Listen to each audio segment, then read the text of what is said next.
जय माता दी दोस्तों, जय श्री हरि। स्वागत है आपका हमारी YouTube चैनल अभव्या वर्ल्ड में। दोस्तों, आज की इस वीडियो में हम आपके लिए मार्गशीर्ष पूर्णिमा की व्रत कथा लेकर आए हैं। पौराणिक कथा के अनुसार एक बार नारद जी भगवान विष्णु के पास बहुत ही दुखी होकर पहुँचे और कहा कि उनसे दुखी मनुष्यों के कष्टों को देखा नहीं जा रहा है। उन्होंने भगवान से कहा कि आप कोई ऐसा आसान उपाय बताएं जिससे कि लोगों का कल्याण हो।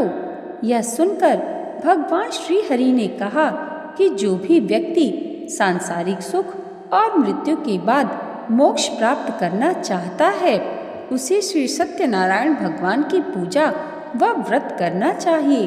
भगवान विष्णु ने फिर सत्यनारायण व्रत के बारे में विस्तार पूर्वक बताया। सत्यनारायण कथा का प्रारंभ भगवान विष्णु और नारद जी के वार्तालाप से होते हुए श्री हरि के सत्यनारायण व्रत एवं पूजन की विधि के वर्णन के साथ राजा उल्कामुख, गरीब लकड़हारा, निर्धन ब्राह्मण, साधु वैश्य, लीलावती कलावती, धनवान व्यवसायी, राजा तुंगध्वज एवं गोपगणों की कथा तक है।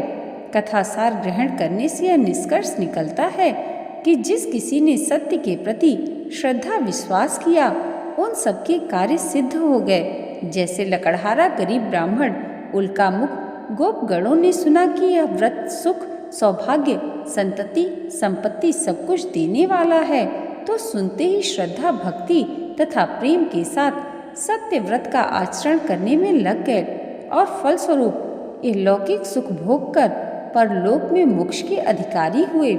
साधु वैश्य ने भी यही प्रसंग राजा उल्कामुख से विधि विधान के साथ सुना, किंतु उसका विश्वास अधूरा था, श्रद्धा में कमी थी। वह कहता था कि संतान प्राप्ति पर सत्य व्रत पूजन करूँगा। समय बीतने पर उसके घर एक सुंदर कन्या ने जन्म लिया। उसकी श्रद्धालु पत्नी ने व्रत की याद दिलाई तो उसने कहा कि कन्या के विवाह के समय करेंगे।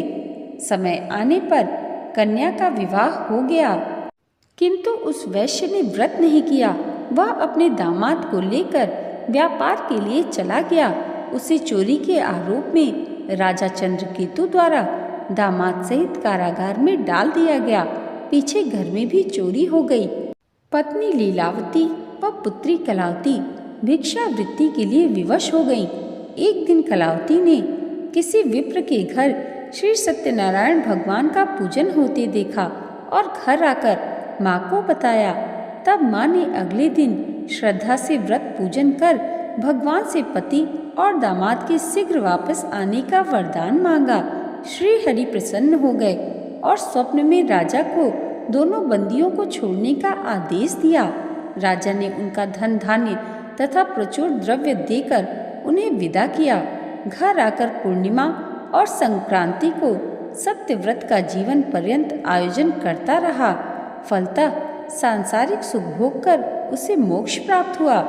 इसी प्रकार राजा तुंगध्वज ने वन में गोपगणों को श्री सत्यनारायण भगवान का पूजन करते देखा, किंतु प्रभुता के मद में चूर राजा न तो पूजा स्थल पर गया और न दूर से ही प्रणाम किया, न ही गोपगणों द्वारा दिया प्रसाद ग्रहण किया।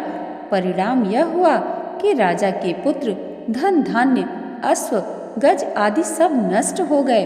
राजा को अकस्मात यह आभास हुआ कि विपत्ति का कारण सत्यदेव भगवान का निरादर है। उसे बहुत पश्चाताप हुआ। वह तुरंत वन में गया।